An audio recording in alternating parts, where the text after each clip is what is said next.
बिस्मिल्लाहिर्रहमानिर्रहीम। अस्सलाम वालेकुम। नर्सिंग केयर प्लान के बारे में आज हम बातें करेंगे कि नर्सिंग केयर प्लान है क्या और ये हमारे फील्ड में क्यों ज़रूरी है, कहाँ पर हमारे काम आते हैं, एग्ज़ाम के पॉइंट ऑफ व्यू से कितने अहमियत रखते हैं और ये हमारे क्लिनिकल के लिए कितने अहम है। इसको देखें कि अगर आप एक हॉस्पिटल में हो, if you are asked to write NCP for a patient, can you confidently complete it, let understand what in NCP really is. अगर आप एक सेटअप पर काम कर रहे हो और वहाँ पर एक पेशेंट आता है और आपको कहा जाता है कि इस पेशेंट के लिए आप NCP बनाएं, तो क्या आप NCP बना सकते हैं या अभी भी कंफ्यूज है? तो चले शुरू करते हैं और NCP को आसान अल्फाज में समझने की कोशिश करते हैं ताकि आप लोग आसानी से इसको राइट कर सकें। Why this video is important for you. Video आपको देखना क्यों ज़रूरी है? आपको ये वीडियो देखना इसलिए ज़रूरी है कि अगर आप स्टूडेंट हो, अगर आप एक इंटर्नी हो, अभी इंटर्नशिप कर रहे हो, या आप एक प्रोफेशनल हो, अभी आप एक नर्सिंग ऑफिसर नर्सिंग ड्यूटी कर रहे हो, तो भी ये चीज़ें आपको समझना ज़रूरी है, क्योंकि ये चीज़ें आपको एग्ज़ाम के पॉइंट ऑफ व्यू से भी अहमियत रखती है और आपको एग्ज़ाम के अलावा आपकी क्लिनिकल साइड में भी आप लोगों के लिए बहुत अहमियत की हामिल है। तो सिंप्लीफाई NCP अंडरस्टैंडिंग की आपको NCP की अंडरस्टैंडिंग आसानी से समझ में आ जाए, बिल्कुल सादा अल्फाज में आपको समझाने की मैं आज कोशिश करूँगा। Help in clinical duty and exam के पॉइंट ऑफ व्यू से भी अहम है और आपके क्लिनिकल के लिए भी बहुत अहम है। रियल लाइफ सिनेरियो से समझने की कोशिश करते हैं कि imagine a patient come with fever and low BP। एक पेशेंट हॉस्पिटल में आता है और उनका टेम्परेचर हाई है और उनका BP लो है। तो डॉक्टर क्या करता है? डॉक्टर ने अपना काम कर लिया, ट्रीटमेंट ऑर्डर, डॉक्टर ने अपना ट्रीटमेंट तैयार कर लिया। Now you must write the NCP। आपने अभी NCP लिखनी है। तो क्या what will be your first step? सबसे पहले आपने क्या करनी है? आपने सबसे पहले किस तरफ जाना है, कौन से स्टेप आपने फॉलो करने हैं? तो ये चीज़ें आपको तब काम आएगी।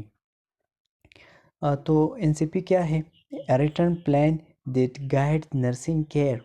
जो नर्सिंग केयर आप प्रोवाइड करते हो उन चीज़ों में आपका हेल्प करते हैं, आपका हेल्प आउट करते हैं और ये चीज़ें आप लिखते हैं। लिखने के ऐसे लिखते हैं जो अपने लिए प्लान बनाते हैं और वो चीज़ें आप राइटिंग में ले आते हैं।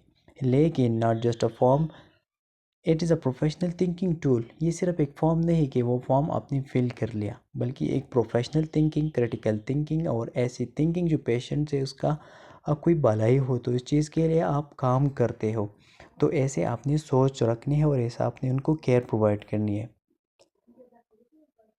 पर्पज़ ऑफ NCP हम बनाते क्यों है, प्रोवाइड क्यों करते हैं, इसका मकसद क्या है? Identify patient needs. सबसे पहले कि पेशेंट की किन किन चीज़ों की क्या क्या ज़रूरियात है, कैसे कर सकते हैं। Number 2, communicate clearly with in a team.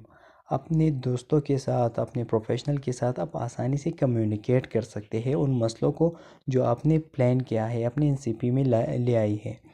Number 3, provide evidence based individualised care. आप एक के पेशेंट को इंडिविजुअलाइज, हर एक को अलहदा अलहदा, हर एक पेशेंट को आपने अलग अलग बनानी है। तो आपने एविडेंस बेस्ड जो चीज़ें पहले से प्रूवन है, किसी ने उन पर काम किया है और उन चीज़ें आप लाते हो, इम्प्लीमेंट करते हैं और उनको केयर प्रोवाइड करते हो।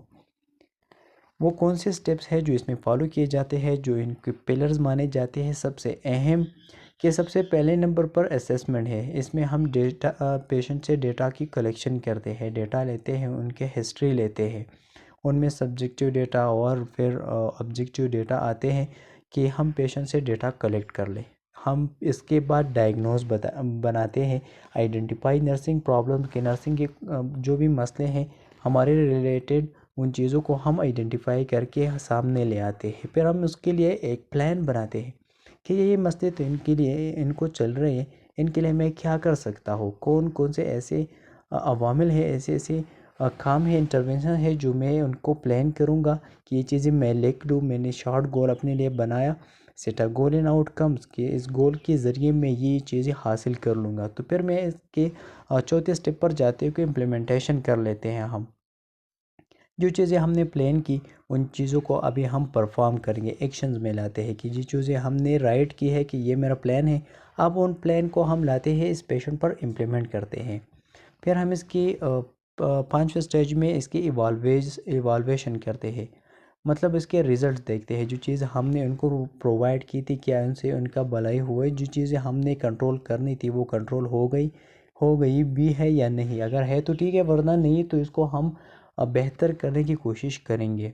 एग्जाम्पल के साथ समझने की कोशिश करते हैं कि एक डायग्नोज हमने निकाला और वो डायग्नोज है रिस्क फॉर पेशेंट इन्फेक्शन।